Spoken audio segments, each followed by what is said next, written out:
Assalamualaikum warahmatullahi wabarakatuh. Perkenalkan, nama saya Clarissa Cahaya Saputri dengan NPM 23010010026 dengan Universitas IAIN Metro dengan prodi Pendidikan Agama Islam semester 2. Di sini saya akan menjelaskan apa itu pengertian ayat dan pengertian surat. Tak perlu berlama-lama lagi, mari kita menjelaskan apa itu pengertian ayat dan pengertian surat. Teman-teman dengarkan ya. Nah, baiklah, sebelum kita mulai, kita harus tahu nih, apa itu Al-Quran dan apa itu keistimewaan Al-Quran. Nah, Al-Quran merupakan kitab suci umat Islam yang sangat mulia yang diturunkan atau diwahyukan kepada Nabi Muhammad melalui malaikat Jibril selama kurang waktu 23 tahun. Al-Quran juga menjadi pedoman umat Islam atau umat muslim yang berada di penjuru seluruh dunia ini sebagai pedoman yang sangat istimewa.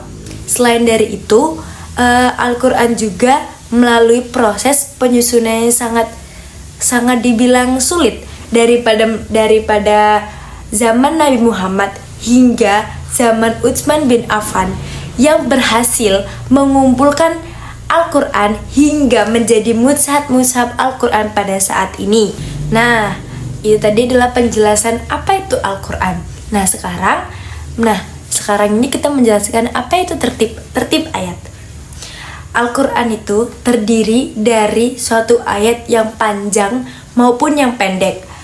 Ayat adalah sejumlah kalam Allah atau perkataan Allah yang berada di dalam Al-Quran. Nah, tertib atau urutan ayat-ayat Al-Quran adalah tauqifi atau bisa disebut juga ketentuan dari Nabi Muhammad SAW, dan sebagian ulama juga berpendapat bahwa ini adalah sebagian dari ijma. Antaranya yaitu ada Az-Zarkashi dalam Al-Burhan dan Abu Ja'far Ibnu Zubair dalam Munasabahnya yang menyatakan tertib ayat-ayat dalam surah-surah itu berdasarkan tauqifi atau berdasarkan Rasulullah SAW dan atas perintahnya tanpa adanya perselisihan kaum mukmin dan kaum muslimin.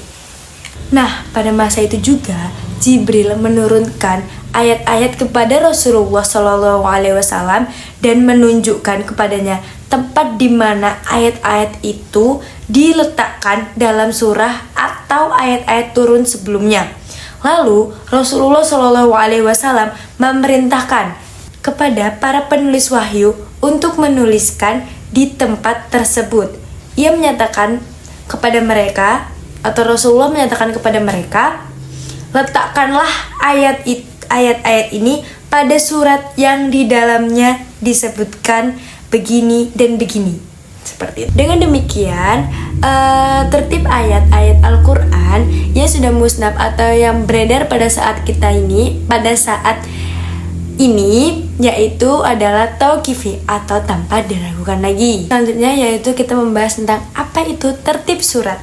Nah, tertib surat ini ada beberapa pendapat ulama yang antara lain yaitu, pendapat pertama yaitu mengatakan bahwa tertib surat yaitu adalah tauqifi atau pendapat langsung dari Nabi Muhammad SAW melalui perantara malaikat Jibril kepadanya atas perintah Allah Subhanahu wa Ta'ala. Pendapat kedua yaitu adalah mengatakan bahwa tertib surat itu adalah ijtihad para sahabat.